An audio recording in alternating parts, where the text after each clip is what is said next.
Good day, sir.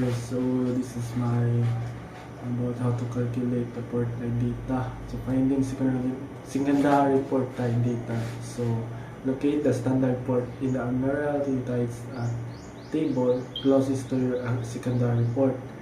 Then the second is navigate to the secondary port information section with the ATT.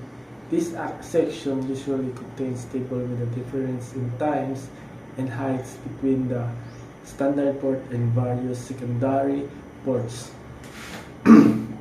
To calculate the high-low tide times, so find the desired high or low tide time for the standard port in the familiarity or ATT.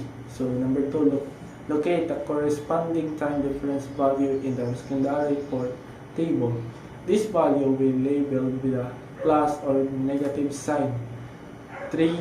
Add for plus or subtract for the negative that time difference value from the standard port time to get estimated high-low tide time for the secondary port. So the calculating the high-low tide height.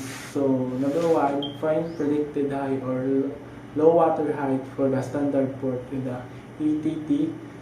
And 2, locate the corresponding height difference value in the secondary port table. This value will also label with a positive or negative.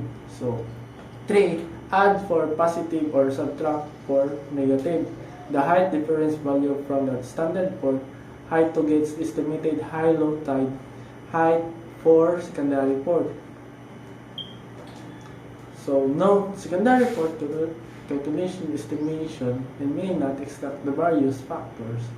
Always refers to the official tide reliable sources, the most accurate tide predictions.